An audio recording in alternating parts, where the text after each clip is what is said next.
Chapter 12. Nobody's Fault. Son! Lincoln grunted something incomprehensible and snuggled a little closer to that comfortable pillow that enveloped him. He was feeling warm, protected, safe. He was lost in an ocean of pleasurable sensations, increased by the beautiful nebula of sleeping. Lincoln, wake up! When a hand started to shake his shoulder, Lincoln finally opened his eyes. The first thing he noticed was that his father was trying to wake him up. He immediately recognized that he wasn't in his room too, but on the living room couch.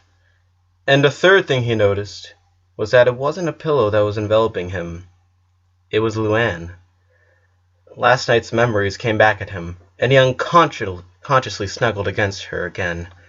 At that intense chat, Luann had asked him to sleep with her there on the couch.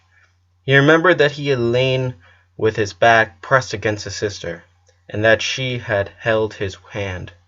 During the night, though, Luann had wrapped her arms around his chest, hugging him like she was trying to avoid someone to take him away from her, which was in fact the case. "Lincoln, can you hear me?" whispered his dad.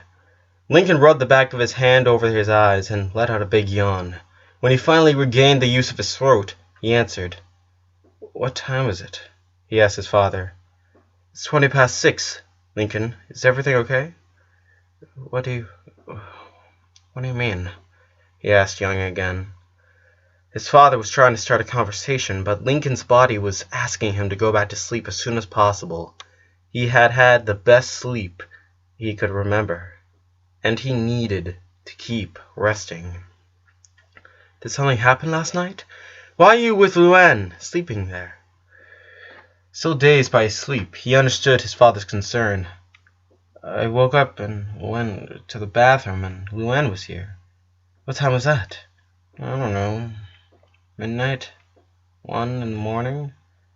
"And what was she?" "She's fine," he interrupted him, closing his eyes and putting his hand over Luann's arm. "She was just confused." His father didn't say anything for a couple seconds, and he took that silence as an invitation to keep on sleeping.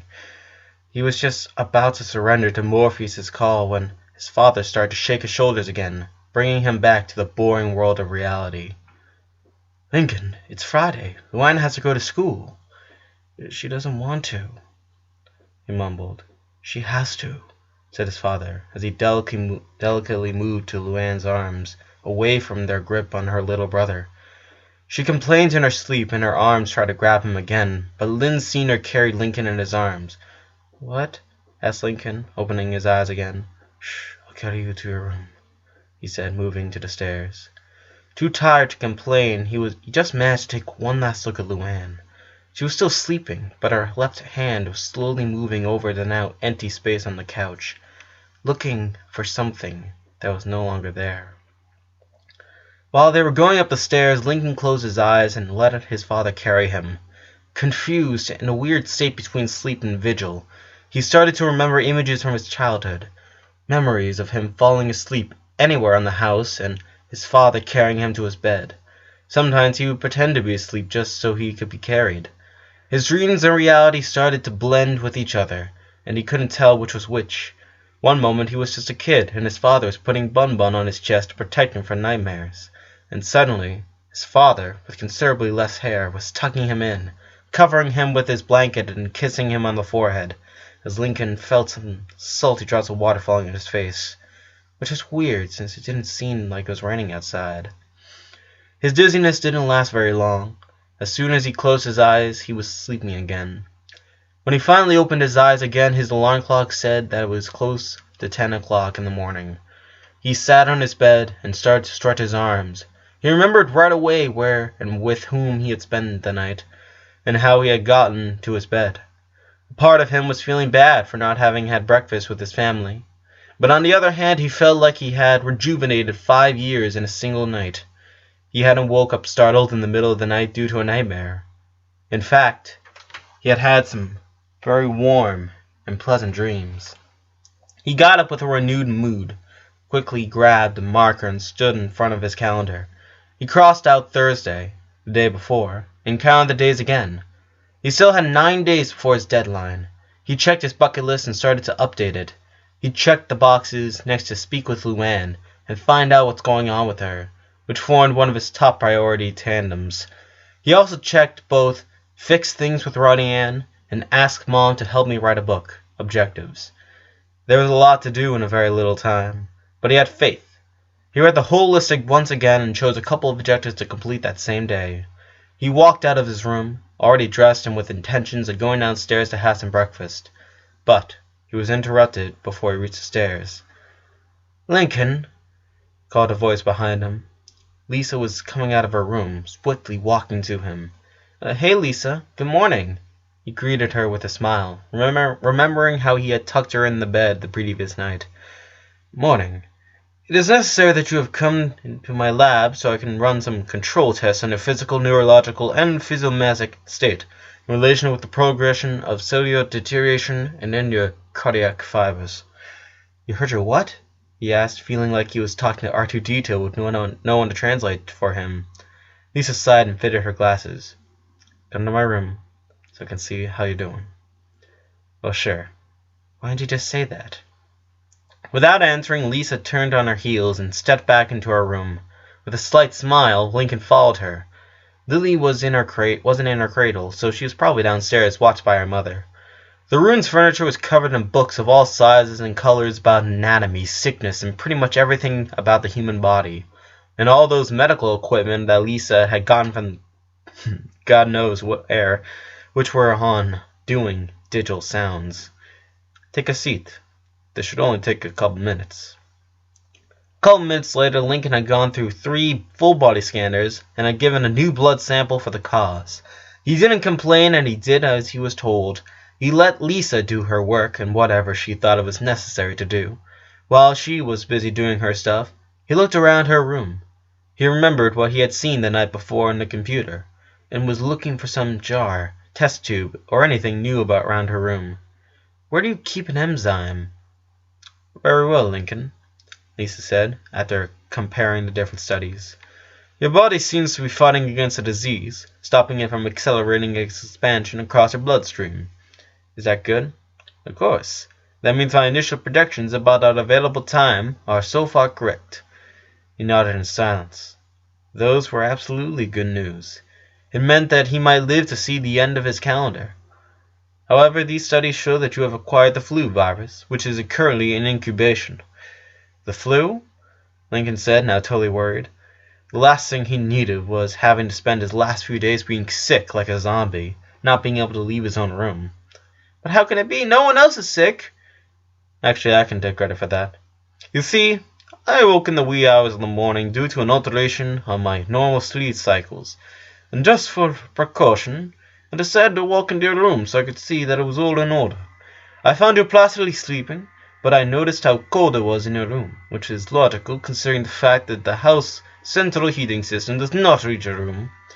Fearing that the low temperatures might weaken your immune system, I decided to use some of my special decontamination spray, patent pending. Evidently, I managed to eliminate the virus before it could travel throughout the vents and infect the rest of the family, with the exception of yourself. It seems like you were already infected by the time I got there. After that, I went back to my room and resumed my sleep cycle. But do not fear." Lisa headed straight to what seemed to be a minibar, typed a code in the keyboard, and pressed her right thumb on a scanner that had her fingerprints read.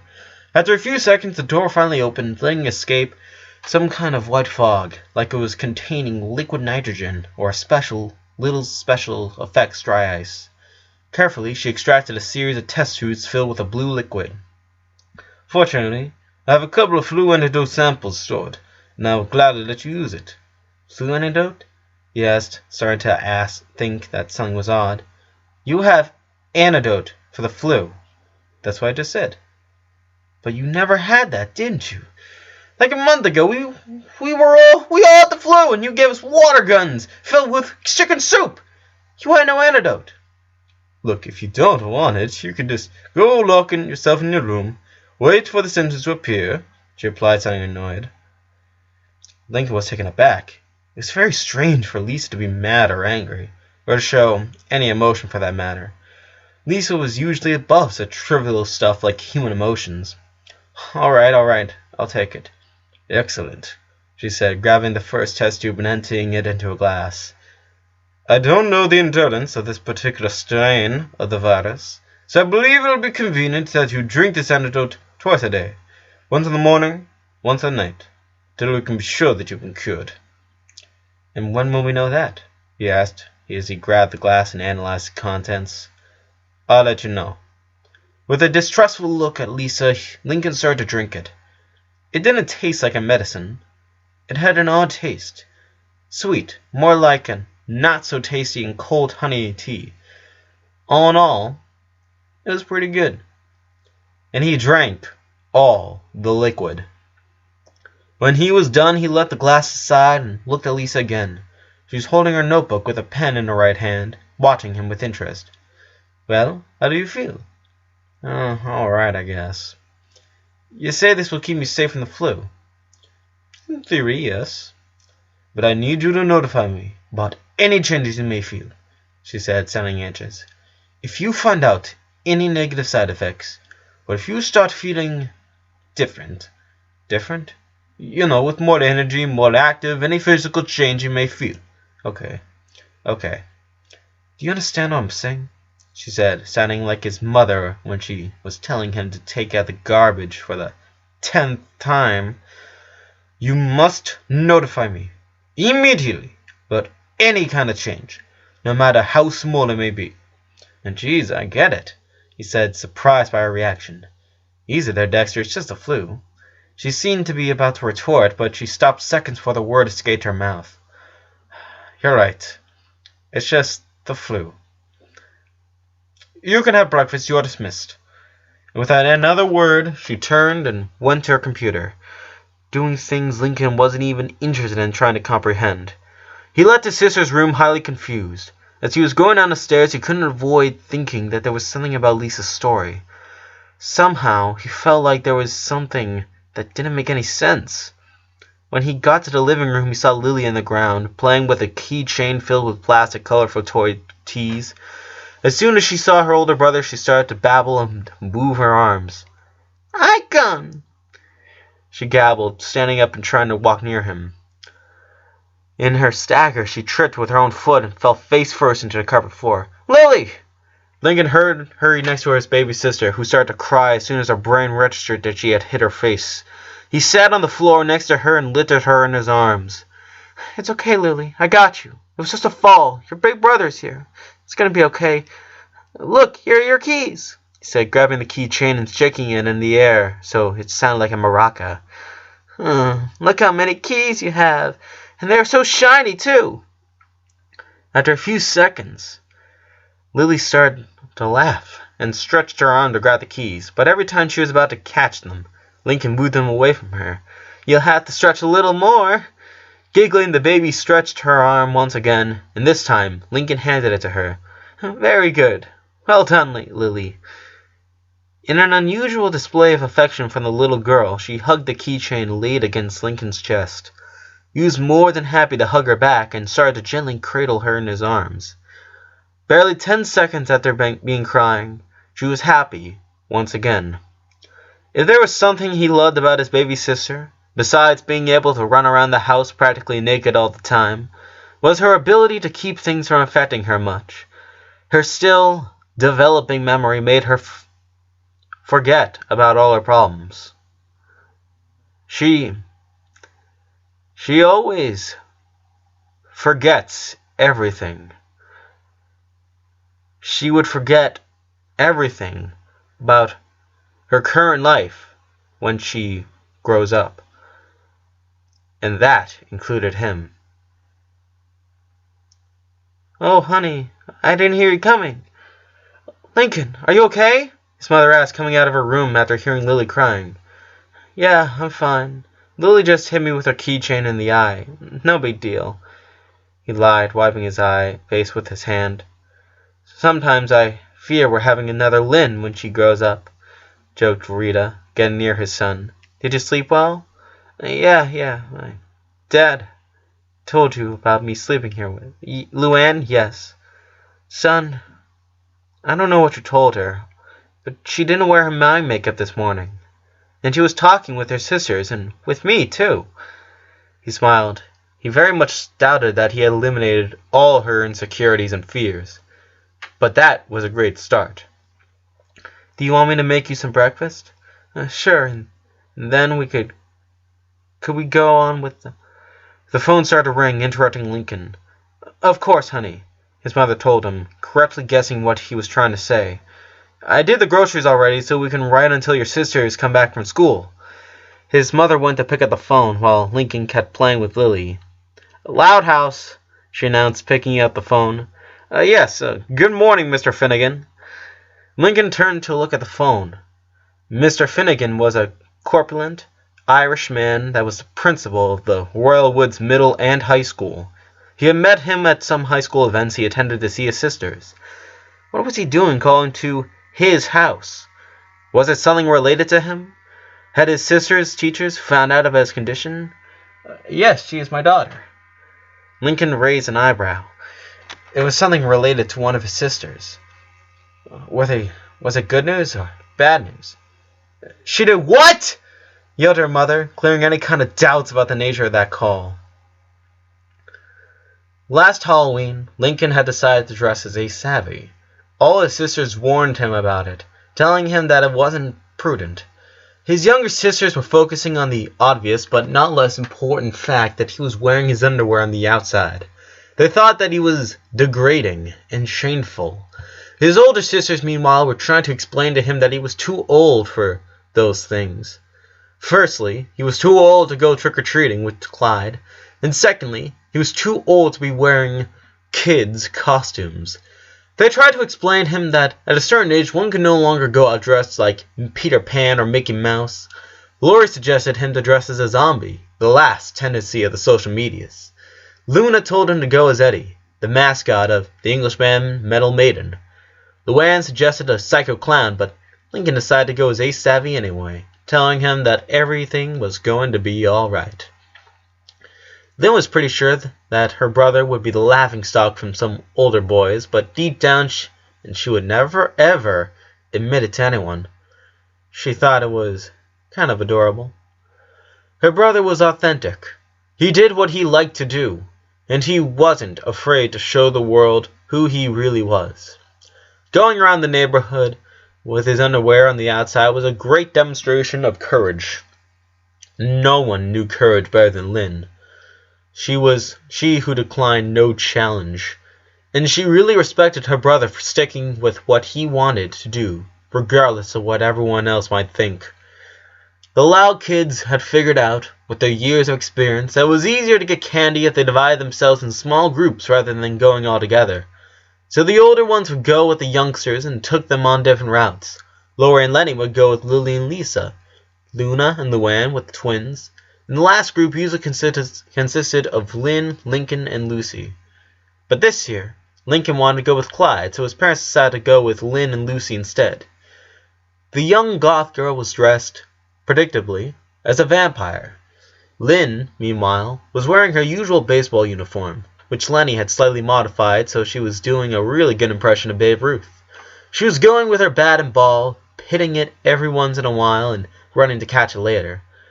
There was one time when she hit the ball with too much strength and the ball flew straight into the middle of a nearby park. "Uh-oh," she said, seeing what she'd done. "Lynn, Jr.!" Her father nagged her. "Don't worry, I'll get it," she said, trying to keep them from punishing her, confiscating her bat or their baseball.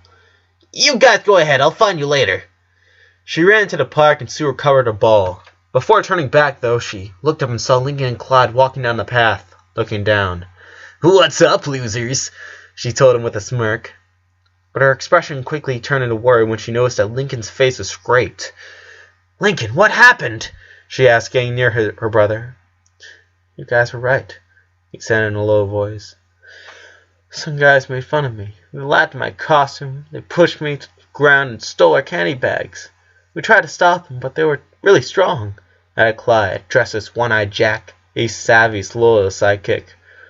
Lynn gritted her teeth, and her hand holding her bat almost broke in half. "Who did this?" They gave her a description, and Lynn did what any older sister would do. She hunted those two bullies down. No one would touch her brother and go away unpunished. Accompanied by some fearful Lincoln and Clyde, she walked around the neighborhood for almost half an hour, until they pointed out those who had stolen their candy. Needless to say, Lynn beat the living hell out of them.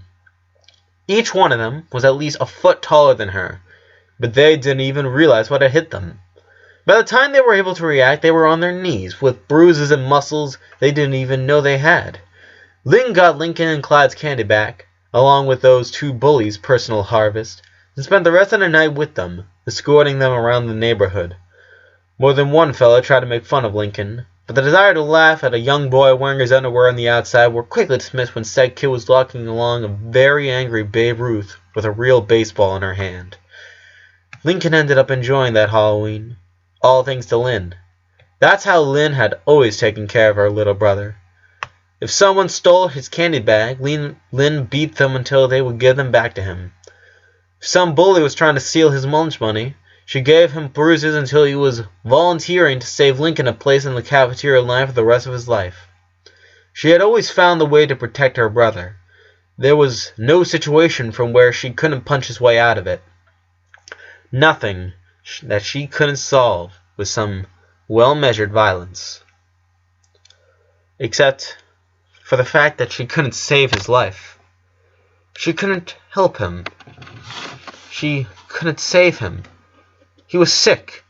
He was dying. And there was nothing she could do about it. Nothing she could do for him.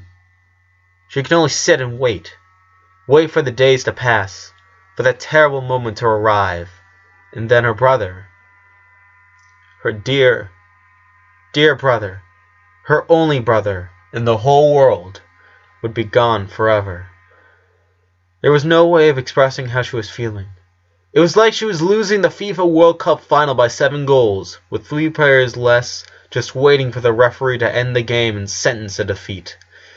But this was much, much worse. There was no overtime, no home or away game to change the result, no timeouts, no next season. There was no rematch. Lincoln would die, and that was the end of it. Game over. She found herself several times a day wondering if it wasn't all just a dream, and that was becoming everything felt so unreal. She had no appetite. She couldn't sleep. Not really. Conversations around her sounded like they were miles away.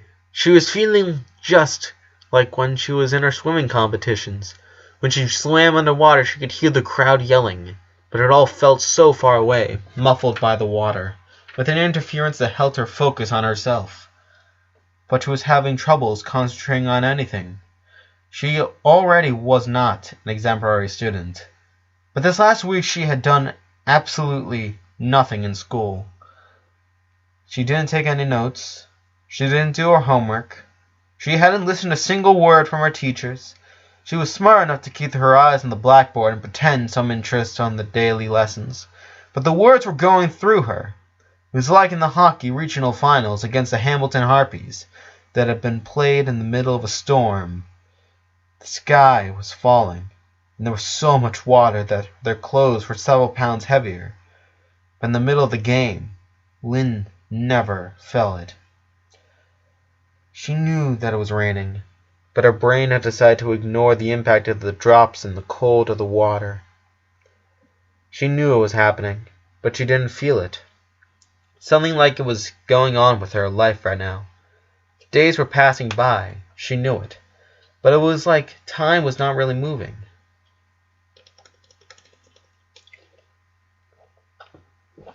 Her friends and teammates knew that something was troubling her.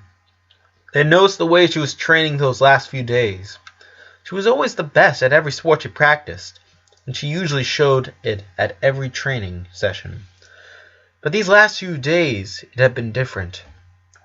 In soccer practice, she kicked from practically any point in the field, and the ball was hitting the net as fast as a missile. In tennis, all her serves were aces that they had been recorded by some speedometer like in the great Grand Slams. They could probably establish a few records. While in her football practice, she took the ball and started to move like a charging rhino, stomping on any senseless person who would try to stop her.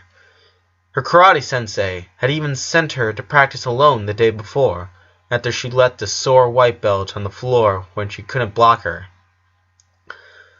You're supposed to control yourself, especially when you're practicing with someone with a lower belt, he told her, and you need to announce when you're going serious, so the other one can be prepared. I'm always serious, she replied, although accepting her punishment and practicing alone for the rest of the class. Everyone who knew her knew that she was going through something, but no one gave it much importance. They thought she had finally collapsed against the physical and emotional distress of practicing so many sports in such a professional way. Maybe had they realized that she wasn't okay, that something was actually bothering her. Her teachers at PE in school wouldn't have sent her to practice with the boys. They would have noticed she needed some less pressure, not to be sent with the male group to show them how it's done. They were playing soccer, and just 15 minutes into the game, Lynn had already scored 4 times. The boys hated when she humiliated them like that. A girl running through them like they were some sort of traffic cones and then scoring like Lionel Messi, like goals. They couldn't allow it. Soon, they started to press her in a rougher way. They started to use their elbows to try to stop her from pressing them, and they threw their legs a little longer than necessary, kicking her ankles. But she didn't complain. She was focused on the game and being the best, the ball, nothing else. That's when one of the boys decided to use another tactic. It was a really bad choice. Lynn was going to the rival goalpost with the ball on her feet. She was about to shoot it when someone kicked her from behind, knocking her over to the ground. "Foul!" yelled the teacher, calling a free kick and giving the yellow card to the offender. "And you're lucky it's not red." Lynn didn't mind it. She was used to be taking a lot of fouls. She knelt to tie her shoelaces when the boy that had tried to stop her stood in front of her. "Sorry, Lynn," he said, sounding pretty amused for someone who was offering an apology. "I didn't see you there." Lynn stood up and looked right at him, throwing daggers with her eyes. "Of course you saw me, Ryan. You had a very clear view of my heels when I dribbled around you. For the 12th time!" "You're right. You completely outran me there. It's just that when you're too good for us. Last Sunday in the park, you humiliated me and my friends." Lynn was frozen in her place when she started to think about that Sunday, about what had happened that day in the park, with everything that came after that. She had almost forgot about it, but now she remembered that as soon as she got there, she had joined the soccer match some boys were playing there. She had gathered around just because it was an opportunity to practice. But then she saw that Ryan was there playing. Apparently it was one of his friend's birthday. He tried to stop her from joining them, but the rest of the guys who didn't know her thought it'd be fun letting a girl play with them. After she scored 5 goals, however, they kicked her out. That had left her somewhat depressed. She walked straight to a lonely tree to sit down and try to calm down a bit. That's when Lincoln found her, where he offered to play with her. "Speaking of that, I couldn't ask you. How's your brother?" Lynn snapped back to reality. Ryan was grinning at her. "We saw that fuss you caused." "Really, Lynn? You are amazing. I mean, you sent your brother to the hospital? Your younger brother? I mean, I knew you were competitive, but I never thought you could do something like this over a game. What kind of sister are you, eh? What kind of monster would want to win so bad that you would rather send..." It happened so fast and no one could stop her. She jumped over Ryan, knocked her to the ground, and hit him in the face. First with her right, then with her left, over and over. Her sensei was always telling her about self-control, but she lost any kind of rationality. The only thing she wanted to do was shut Ryan up, not only to erase that stupid smile off his face. It wasn't just against him for being a jerk. She was punching the words he said, the idea behind the provocation. Maybe if she hit hard enough, it would be a lie. All of it. It wouldn't be true that she had sent Lincoln to the hospital. That was all her fault. She was out of herself. She felt like her mind was watching a movie where she was punching the boy beneath her. A part of her knew that she shouldn't be doing that, but she couldn't stop herself. The hands that tried to separate her, she couldn't move her. Only when her teacher grabbed her by the arms and dragged her away, Lynn reacted. Absolutely unacceptable, was yelling her teacher. An unfit behavior. This is worthy of a suspension, young lady, and sure, if you be sure I'll let the principal know about that. The weight of what she had done started to fall upon her. She looked at her knuckles and found them sore. Her teacher's words were lost in the nebula of the outside world, and Lynn could only think about doing one thing. Run.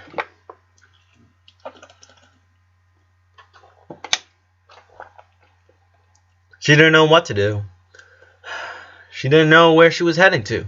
She just let her legs lead the way. Dressed with her gym clothes, Lynn was strolling through Royalwood Street, keeping both eyes open and looking behind her every few steps, waiting for the principal, her teacher, or even a police officer to suddenly appear. She had attacked a classmate and then she ran away. She ran away from the school, and no one could stop her. She was so expelled, she was sure of it. There was no running away from that. Her parents would have to find a new school for her. Or maybe they would send her to a boarding school.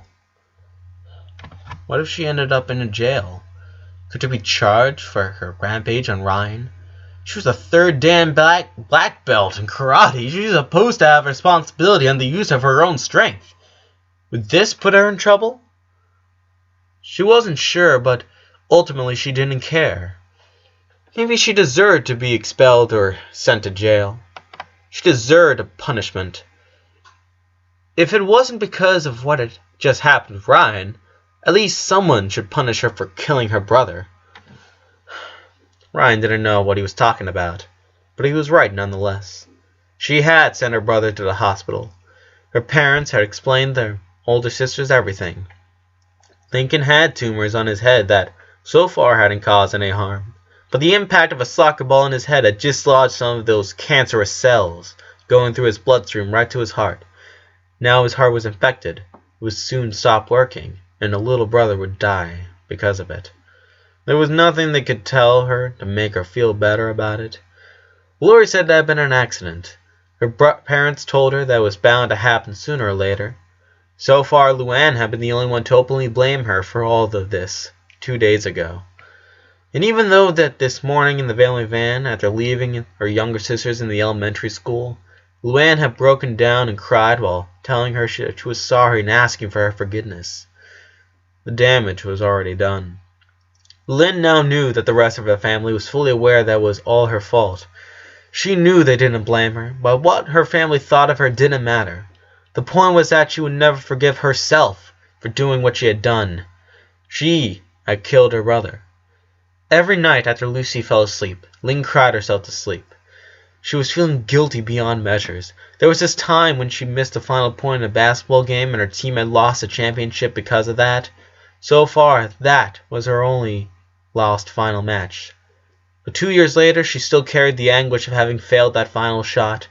But that pain couldn't even be compared to what she was feeling, knowing that she was the cause of her brother's death. What if Lincoln hadn't offered to play with her that afternoon? What if she hadn't kicked the ball so hard? Why didn't she just sat with him under the shadow of the tree, asking him how he was doing in school or how things were with Ronnie Ann?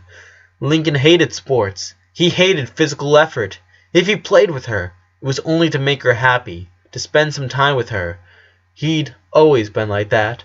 He never complained that she didn't do the things he liked, that she didn't read comics with him, or didn't go hunting ghosts in the attic. He never complained about being her sparring partner for every single sport she practiced. While her legs were still leading the way through the city, she remembered a talk she had with Lincoln some weeks ago, when she told him why she considered him an example of sports. Lynn had just returned home from the hospital after the last football game in the regular season of the Royal Woods Junior League. She and Lincoln had been fooling everyone for months, with Lynn pretending to be him in his games. In the end, their shenanigan had been discovered when Lynn got injured and had to leave the game, and Lincoln had to take her, well, his place. She had sprained her right ankle, but she decided to see the end of the game before going to the hospital to treat her injury. Lincoln ran with the ball in his hands for a whole minute, dodging the enemy team. although he had scored on the wrong end of the field and his team had lost the tournament. As soon as she got back home, Lynn climbed the stairs with her crutch, heading straight to Lincoln's room. She had a few things to say to him. "Lincoln, it's me! Open up!" she said, bumping the linen closet door with her crutch. But Lincoln didn't answer. Annoyed, she opened the door herself and walked inside his brother's room. He was lying on his bed, staring at the roof. He was still wearing his football uniform and his face was covered in mud. He didn't look at her when she entered the room. He gave no signals of acknowledging her presence there. He simply continued to stare at the roof. "Well, aren't you going to say anything to me? Should I just punch you so you can look at me?" she said, closing the door behind her and walking near his bed. Seeing that he wasn't answering, Lynn sighed and sat on the edge of the bed. She used her crutch to draw a chair near her and put her plastered foot on it. Only then Lincoln turned to see her. "How bad is it?" he asked in a low voice. "It's nothing, just a sprain. Doc said I'll be out for 3 weeks, but I know a method so I can start practicing in just 15 days, she said with a mischievous smile. She waited for him to say something, but Lincoln seemed to be about to cry. "All right. Whatever you have to think, you have to say. Now's the time to say it," she finally told him. Lincoln sat and hugged Lynn, who was taken aback by his attitude. Confused, she didn't hug him back. "Lincoln, what gives?" "I'm sorry, Lynn. I'm really, really, really sorry," he said, hugging her tighter. "This is all my fault. If I wasn't such a failure in sports, I shouldn't have asked you to play for me. You wouldn't have been injured, and you would have been staying out of sports for 3 weeks. Please forgive me." Lynn started to laugh, and Lincoln slowly separated himself from her. He looked dumbfounded as Lynn kept laughing. "What are you laughing at?" "I'm laughing at you, you doofus," she said with a big smile. "Lincoln, you don't need to apologize for anything." But you got hurt." "A lesson in sport. A license in sport. Big deal." Shrugging it off like it was nothing. "The risk is part of the game. I'm used to this kind of injuries anyway. Besides, I'm really proud of you, bro." And she finally wrapped her right arm around Lincoln's neck in a gesture that most people consider a lucha libre grab, but that Lincoln knew for a fact that was one of the ways Lynn showed some caring. "Proud? What are you talking about?" "Lincoln, you went to the field for the last minute in the final match of the season. Do you have any idea how brave that was?" "But I made the team lose." "But before that, you ran over 60 yards with the ball, dodging everyone, and you got to the end zone." "I went to the wrong end zone," he remarked, believing that Lynn had lost her mind. "But that's just because you don't know the rules. I've never seen a beginner run like that. I didn't know you had that much energy. I'm impressed." "Lynn, I think you're not getting it. I'm the worst player of the season, and I only played for a minute." "No, you're the one who's not getting it," she said, releasing Lincoln from her grab hug so she could look him in the eyes. "You're comparing yourself with boys that trained the whole year to understand and be better at the game. You haven't trained in your life, and so you did is much, much more valuable." "I don't understand what you..." "Let me finish. Lincoln, sports aren't about making your rival lose. It's not about being better than everyone else. Sports are about overcoming yourself. I'm not trained to be better than my rivals. Let them worry about their level. I train to be better, to be the best version of myself. You hate sports, but today, when the team needed a player, you didn't hesitate to take that place, and you gave your best. You know, there's one thing we players always say about penalties in soccer. They're only missed by those who dare kick them. There's always the chance of failing, but it takes a lot of courage to take that risk. And you, little brother, you just took a great risk.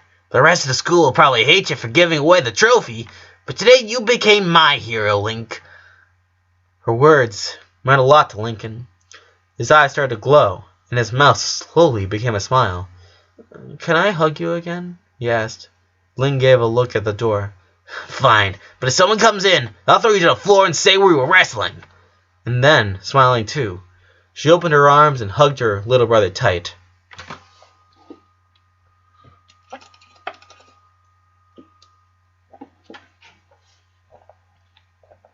Lincoln hated sports, and he thought of himself as a little lazy boy who could never be good at them.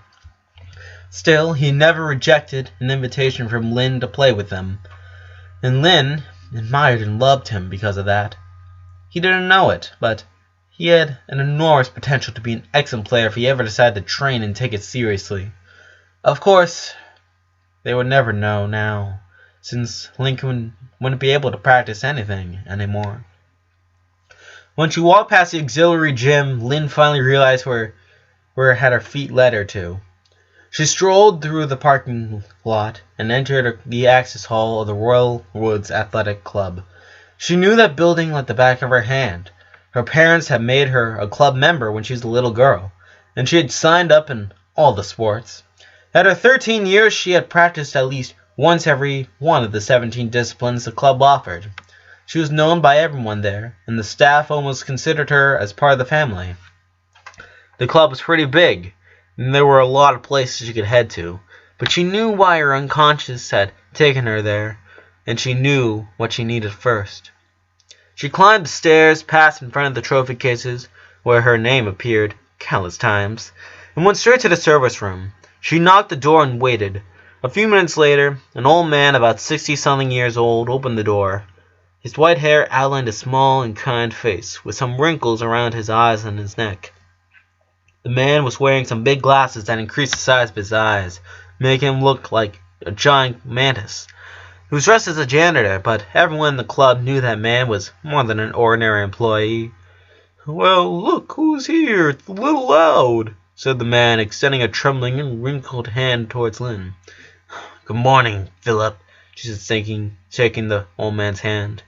Philip had been working on the club for over 40 years, and even though her official job was cleaning and maintenance manager, though those who lived the daily life of the club knew that he was the heart of the institution, a man who knew everything there was to know about the sports history of Royal Woods, and he had the incredible ability of remembering every athlete that trained in the club.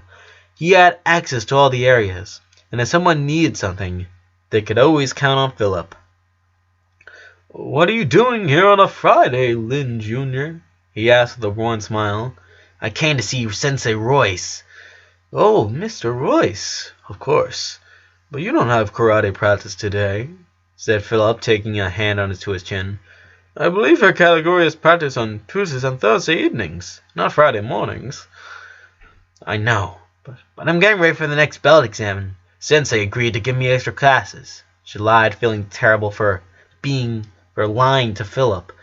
She spent a lot of time in the club, and Philip was practically a friend. "Oh, that's wonderful," he said. "Always going for more, aren't you, Lynn?" "Yeah, that's me. So listen, here's the thing. My mom took my karate GI to laundry last night, and I don't have anything to practice with," she said. "Say no more," answered Philip, grabbing his keys and closing the door behind him. "I have a perfect uniform for you in the props room. Come with me, it's just around the corner." When she entered the dojo, she found it was almost empty. The first class of the day for adults would start an hour later. The only one there was Sensei Royce himself. He was a pretty short man, about the same height as Lori, and his brown, neatly combed hair made him look like a librarian rather than a master of karate.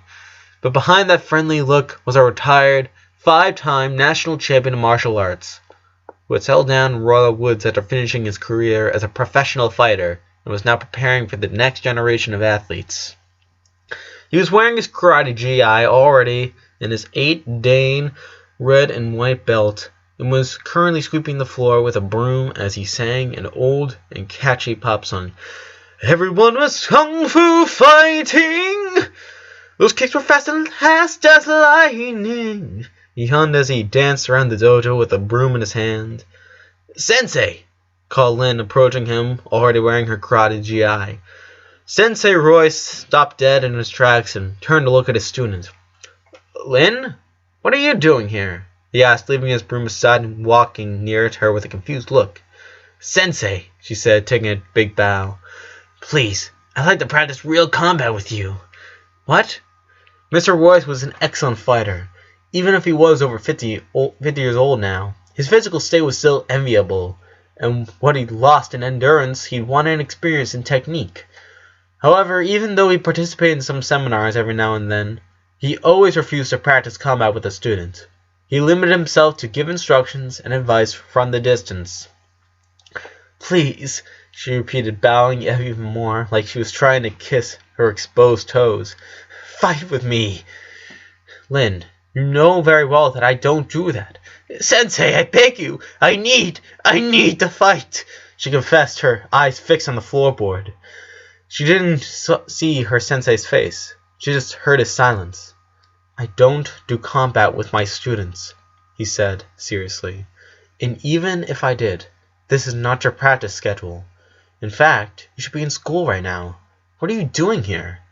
"School doesn't matter," she said, clenching her fist and sounding annoyed. "Please, I'm asking you to make an exception." "No, call your parents and tell them to pick you up. You'll be in serious trouble if they don't know you're here." Lin felt her eyes burning. Her body had brought her here because she needed someone to fight with. Someone who could keep up a fight with her. Since Monday, she found out that punching things helped her feel a little better with herself. It was like every punch made her drop a small amount of the frustration she was carrying on her shoulders. But honestly, what helped her most was the pain. Those first few days, a couple of hours with the punching bag left her hands numb and sore, and her knuckles a little swollen from all those impacts. She then started practice with her Makirara, until she eventually twisted her wrist. And the day before, when she had fought with Ronnie Ann, she had deliberately provoked that fight. She was needing it. She needed to fight with someone. She didn't want to hurt her. Really, that's why she held her back most of her blows. And she wasn't really worried about keeping her guard up. She could have avoided receiving a couple blows, but physical pain was starting to work, ironically, as a painkiller. She knew some facts about the human body, since it was what she trained all day long. She knew that when the body detected several injuries, it put the focus on the most important, the most dangerous. It was a defense mechanism that made the body to put more focus on the lessons that could potentially put life at risk. That way, for example, if one had broken a bone, that pain would nullify the pain from less important injuries, like a small cut. Lin wasn't as smart as Lisa, but she had the theory that her exhaustion and small doses of pain she suffered as a result of her extreme and furious training were helping her ignore the tremendous anguish her heart felt.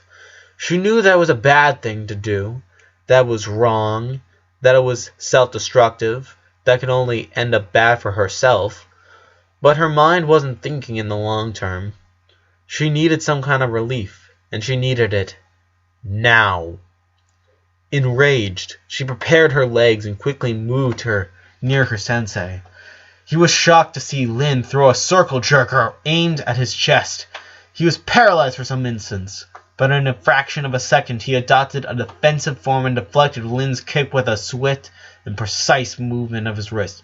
"Lin, what are you doing? That kick could have hurt me if hadn't I blocked it." "I knew you would block it," she said, giving her sensei with a challenging look. "I couldn't touch you if you didn't let me."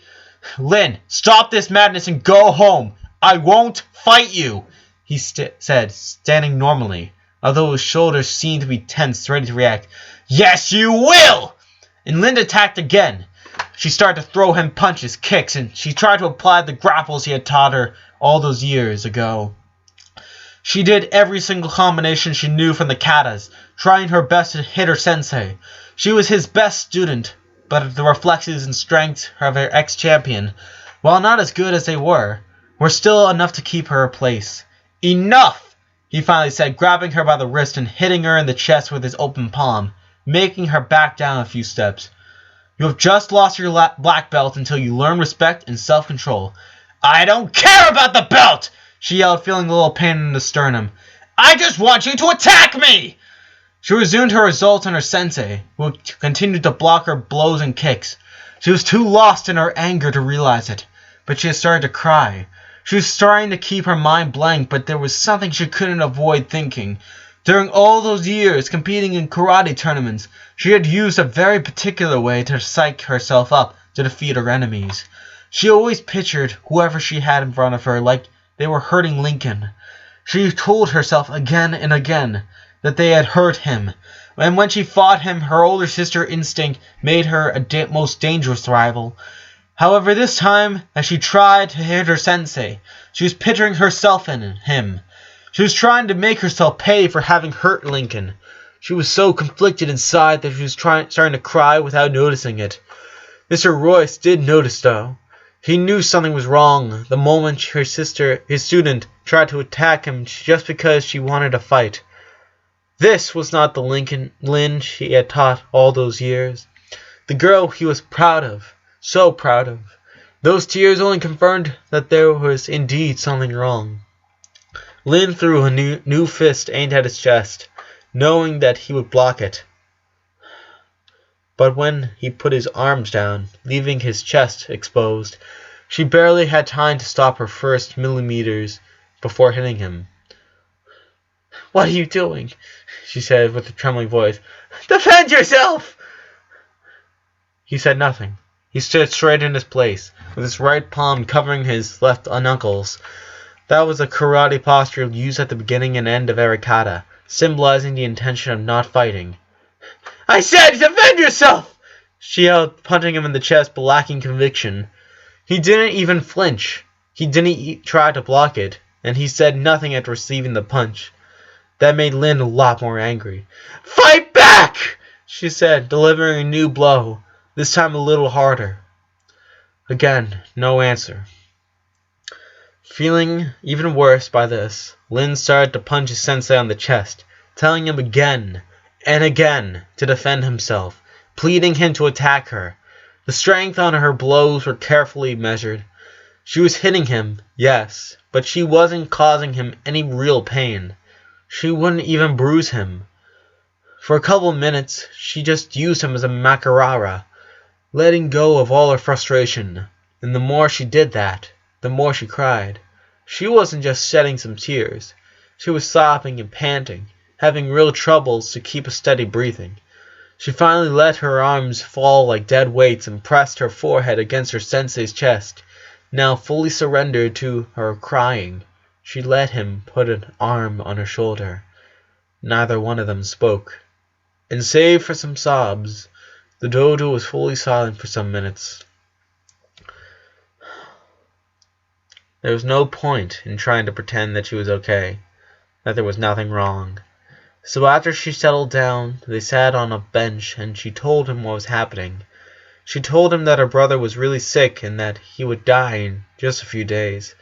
But she didn't dare to tell him that it had been her fault. She couldn't do that. It was just too painful to even think about it. He immediately comprehended the gravity of the situation, and he understood why she was acting so differently lately. He tried to explain something about that people who die still live in the hearts of those who love them, but Lynn wasn't looking for wisdom. She didn't need nice words about how she would eventually overcome her brother's loss. When she said nothing, Mr. Royce understood what was going through her mind. "Lynn, I understand that this is tough. I know what you're going through. When I was a kid, I lost my cousin in a car accident. I know the anguish and the jitters that you're feeling right now, and I know why you came here." She looked up at him, wiping her tears and the karate GI Philip had given her. "When I was younger, I too believed that karate could help me forget about my problems. Whenever I fought with my parents or I failed at school, I would train extensively, even to the point of hurting myself." He gave her a significant look, and Lynn wondered if at some point karate gave you the ability to read minds. "But with time, I learned that the beauty of karate resides in separating the mind from the spirit. The catharsis this discipline can give you is not in a way to channel your anger and sadness, but in a way to find your inner peace. You're suffering because you are trying to negate what's happening. You're desperately looking for a way to convince yourself that this is not happening. But you'll only find peace, the one you're looking for, when you accept this situation. No, I don't want to accept it. I don't want him to die! She screamed, covering her face with her hands. Of course you don't.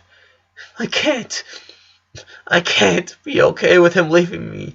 I can't be okay with that. Lynn, I'm not telling you to not be afflicted, he said, stroking her back. It's okay to be sad about this. It's healthy to feel this way. This is not a situation you can overcome. It's something you'll have to learn to live with. And for that, you need two things: time and the support of your loved ones.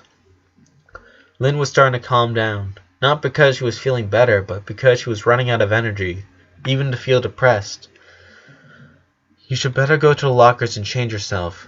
Leave your karate GI there. I'll return to Philip later. I don't want to go, she said, wiping her face. I ran away from school, and I'm not ready to see my family yet. Well, you better start getting ready, because your family came to see you, he said, pointing out a finger to the dojo entrance. Lynn looked up and saw, standing next to the door, her brother, Lincoln.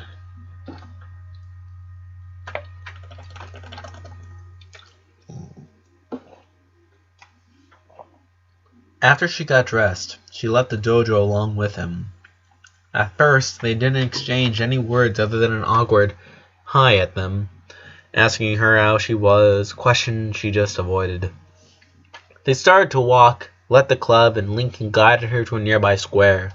She followed him without saying anything, knowing that she couldn't run away from this too. The square was practically desert, but Lincoln still walked all the way to the shadow of the lonely tree, far away from the main path where people were walking by. He sat with his legs crossed, and she, with her back against the tree trunk, with her knees covering her chest and her arms wrapped around them. She was waiting for Lincoln to start to talk, to nag her about running away from school or something like that. But he seemed to be waiting for her.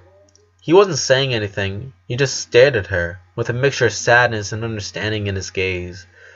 Not standing the silence anymore, Lynn finally broke the ice. What are you doing here? She softly asked. We had a call from your school. They told Mom you had run away after having a fight with some classmate. We were worried sick. Where's Mom? Home. I asked her to let me talk with you one-on-one. Why? Because I'm worried about you, he answered, leaning slowly towards her. Lynn sighed. That was her little brother. He was dying, and yet he was still worried about her. How did you find me? You always come here when you have nowhere else to go. Remember when you hit me in the mouth with your baseball bat? He said, laughing, while pointing at his chipped front tooth. You ran away from home, and we were looking for you for hours in the neighborhood until they called from the club and told us you were in the gym trying to lift too much weight.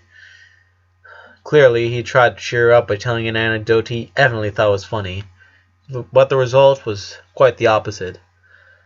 You always end up hurt when you play with me, don't you? She asked, feeling like she was sinking in an endless pit. Not always, he slowly answered, measuring his words.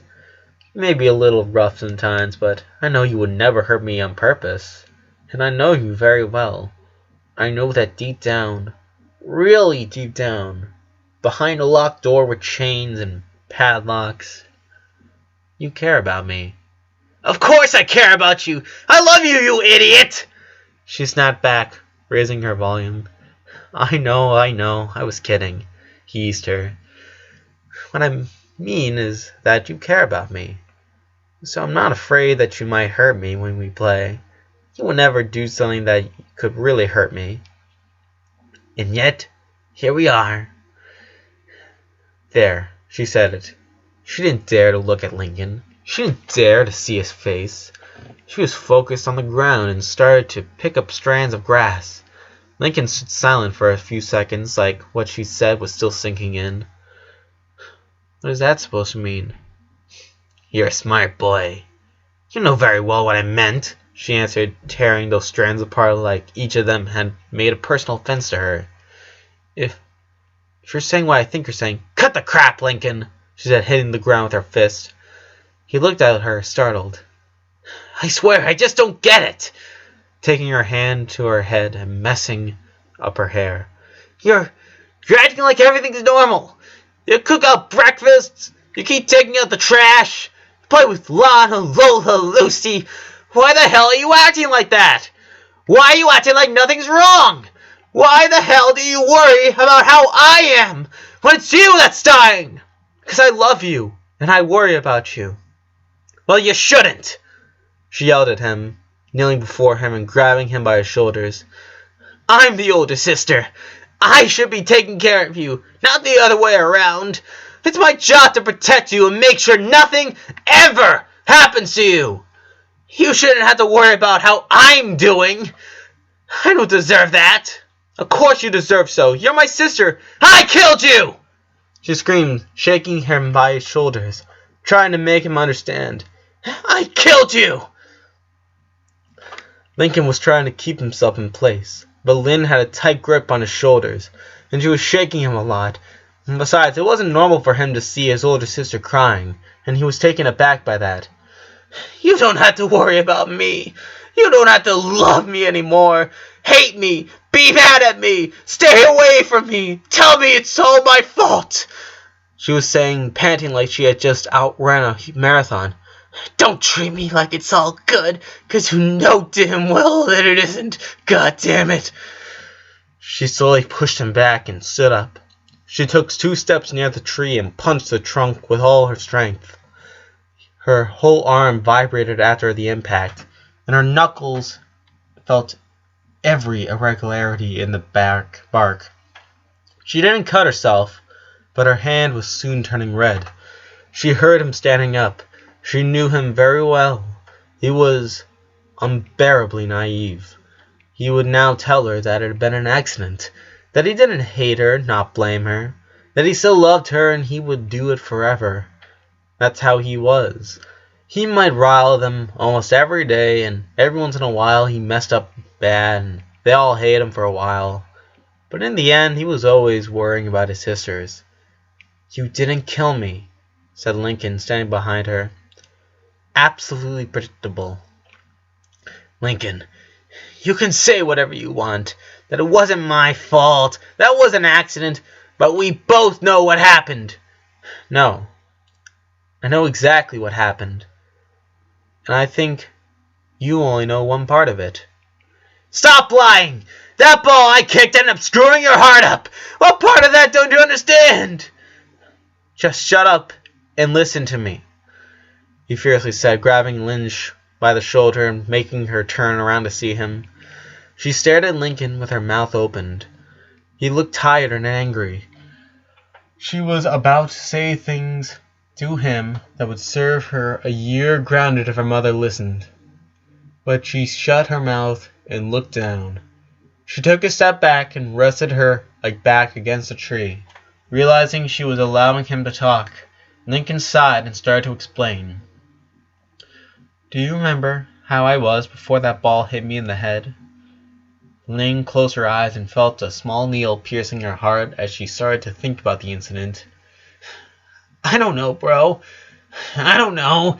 I just remember you lying on the floor passed out, she answered, wiping her face with the back of her hand. I had been feeling odd for a couple of days before that. I had this headache, and I wasn't able to sleep well.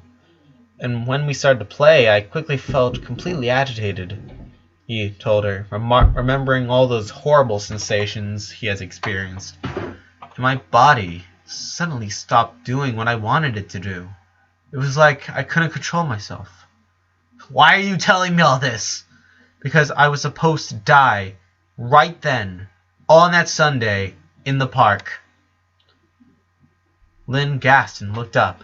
She looked at him and realized he was being serious. What do you mean? There was a tumor blocking one of my brain veins. I was about to die. I should have died at that instant. But why? How? The ambulance wouldn't have arrived on time, he continued, seeing his sister's loss of words, and stopped near her, grabbing one of her hands. but I was lucky enough to receive a bump on my head that dislodged that tumor. This time, Ling could only open her mouth, with all the possible sounds trapped in the lump of her throat. My doctor explained it to me. I was supposed to die that afternoon in the park. But you... Accidentally, yes, but you saved my life. Lin's mind was working too slow. Sometimes emotional shock made it impossible for the mind to establish simple connections. It doesn't let it realize a correct analysis of the ideas and the presented evidence. All this time, she had convinced herself that she had accidentally caused her brother's death. And now he was telling her that she had in fact saved him. Her mind was unable to comprehend what that meant. She said with her gaze lost. You saved me, he repeated, squeezing her hand a little. That gesture seemed to bring Lin back to reality, and she immediately jumped away from Lincoln and started to back away from him. No! No! I know what you're doing! She said, pointing a finger at him. I know you, Lincoln Loud! You're making this up so I can feel better! What? No! Lin, it's true! So typical of you!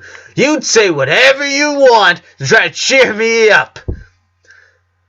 She was still walking backwards, and she tripped with one of the tree roots. She fell on the ground and stayed there, hiding her face behind her hands. Lincoln bent over her. Lin, look at me! No! Look at me! She needed a minute or two, but Lin finally looked at her little brother. His face was really close to hers, and he looked extremely worried. Lin, you prevented me from dying. No! She said, shaking her head, trying to find some clarity in that unreal situation. Even if what you're saying is true, your heart is still going to fail because of me. That bump sent the tumor's cells to my heart. That's true, said Lincoln, nodding slowly, and Lin exploded in a painful wailing after hearing that. But! Lincoln put her hand beneath her chin and made her meet his eyes. But you gave me 2 more weeks to live. See it the way I see it. I was going to die anyway. You can't change that. But thanks to you, I had the chance to say goodbye to all of you. She kept crying without looking away from him. Tell me, promise me you're not lying, she asked. I promise you. Lincoln, I'm serious, she said, grabbing him by the collar of his shirt. Don't you dare lie to me with something like this. Tell me the truth. Lin, he quietly said, I swear it's all true. I would never lie to you like that. In any other situation, she might have doubted about his honesty a little more. She would have been convinced that he was just telling her what she wanted to hear. He knew how to honeypot it sometimes. He was very skilled with words, and he knew what to say to convince everyone else or to make them feel better. Maybe she would have normally believed that he was lying, but right now she wanted to believe him. She needed to believe him. It was like someone had lifted a titanic weight off her shoulders. She sighed, and along with the air in her lungs, she also felt a gigantic ball of nerves escaping her, like someone had freed her from a straitjacket. She felt like she could now breathe normally, that her heart was beating a little easier now. And she hated herself for feeling a little dose of relief, because her brother was still going to die. But she couldn't help herself from thinking that things were a little bit better than they had been 5 minutes ago. She hadn't killed her brother. It was not her fault. She was still grabbing him by his shirt collar when she realized that. She released him and softly fixed his shirt, trying to take away those wrinkles. Then her eyes focused again on her brother's face. She stared at his freckles, something only the two of them and Luna shared. She stared at his teeth, the ones she chipped a long time ago. And finally she stared at his eyes. They were tired, a little scared, but intense, focused on her, letting her know that he was there for her. Lin had never been the most caring of her sisters. Lenny, Luann, and Luna had always been the ones that consented Lincoln the most. Especially when they were all younger, they tended to hug him more, to kiss him more than her. Lynn, even as she did love her brother like the rest, had always been a little more reluctant to those things. But kneeling before him in that park, knowing that it would be one of the last times she could stare at that face, she didn't hesitate. She grabbed him by his cheeks, kissed his forehead, and then she hugged him. It wasn't a cripping. It wasn't a grab. It wasn't violent. It was a hug that came from the soul. By the time they broke the hug, school must have been over, since they saw a lot of the boys with their school bags walking through the park. "We can't stay here forever," Lincoln said, who actually felt like he could keep hugging his sister for a much longer time than he was willing to admit. "Why not?" "Well, Mom's surely worried about us." "I'll call her. I'll tell her that I'm with you, and that she can ground me when we're back. She can lock me in my room for a month. I don't care." "And what do you want to do, then?" he asked, with a faint smile. "To be with you," Lynn said, staring at him. "I got money. Do you want to have lunch? Do you want to go to, I don't know, the comic book store? The arcades?" "You don't know how to play video games," he commented, raising an eyebrow. "But you could teach me," she shyly asked, taking advantage of the fact that she was wiping her tears with her sleeve to hide her face.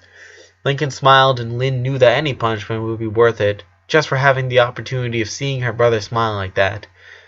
"Let's go," he said, standing up and extending a hand to help her. "There's this new deluxe combo at Burpenberger I'd like to try, and I have a lot to teach you about video games." She smiled. She took Lincoln's hand to help her stand up, and she didn't let it go until the cashier gave them their 2 deluxe combos.